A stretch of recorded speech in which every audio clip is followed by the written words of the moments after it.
தற்போது நம்முடைய கிட்டத்தட்ட போருங்கிற வார்த்தைகள் மட்டும் நம்ம இப்ப பயன்படுத்தல. இப்ப நடந்துட்டு இருக்க முழு விஷயமும் இப்போ ஒரு ஒரு 2 மணி நேரமா நடந்துட்டு இருக்கிற இந்த மொத்த விஷயங்களுக்குமே நம்ம போருங்கிற வார்த்தையை மட்டும் தான் பயன்படுத்தலாம். ஆனா நடந்துகிட்டு இருக்கிற எல்லா விஷயமுமே போர் மாதிரியான விஷயங்கள் தான் நடந்துகிட்டு இருக்குது.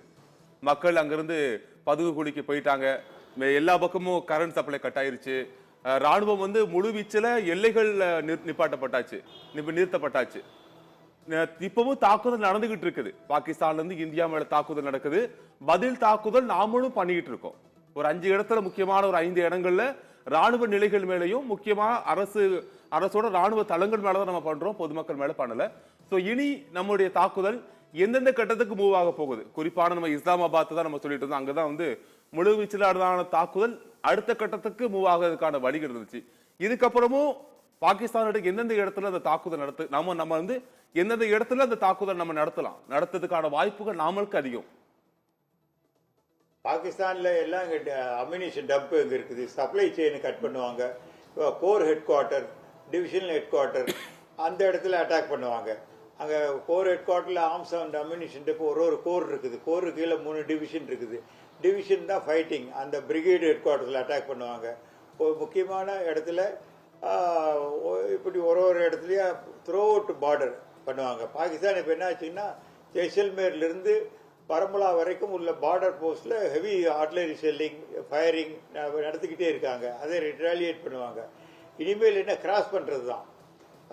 வார் டிக்ளேர் பண்ணிட்ட உடனே நம்ம military vehicles, armed tanks, armoured car இது மூலமாக கிராஸ் பண்ணுவோம். யாரும் அவங்களால அம்யூனிஷன் இல்லைன்னா அவங்க விட்டு போட்டு போவாங்க, நம்ம சேஸ் பண்ணி அவங்க ஆக்கு பண்ணுவோம். அப்படி இல்லைன்னா அவங்க ஒரு 2 நாள் ரெசிஸ்ட் பண்ணி டிஃபெண்ட் பண்ணுவாங்க. இது மாதிரி தான் நடக்கும். அதே சமயத்தில் ஏர் அட்டாக்ஸு நிறைய நடக்கும், பேரேஜ் மாதிரி போய்கிட்டே இருக்கும். ஆர்ட்லரி லாங் ரேஞ்ச் மிசைல்ஸ் பண்ணுவாங்க, ஐசிபிஎம் இருக்குது, அது மாதிரி பண்ணுவாங்க. அப்புறம் நேவி ஷிப்ஸ் வந்து நேவி ஷிப்ஸ் மேலே அட்டாக் பண்ணுவாங்க. எல்லாம் நடக்கும். அது கன்வென்ஷனல் வார், டெக்ளேர்டு வார் ஆயிரும். ஸ்டுடியோ தற்போது இந்திய கடற்படை வந்து முழுவீச்சில் தயாராகிட்டு இருக்குது. அடுத்த கட்டத்துக்கு நம்ம எல்லாம் மூவ் ஆயிட்டோம் அப்படிதான் சொல்லணும். அடுத்த கட்டத்துக்கு நம்ம போயிட்டோம்.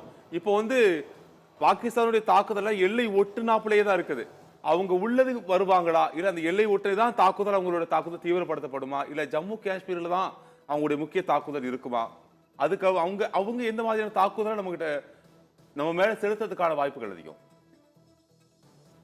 ஜம்மு அண்ட் காஷ்மீர், பட்டான்கோட், அந்த மாதிரி இடமெல்லாம், இந்த ஜம்மு, ஸ்ரீநகர், இதெல்லாம் பரமுலா, அவங்கெல்லாம் பார்டர் நியர்பை இருக்கிறாங்க.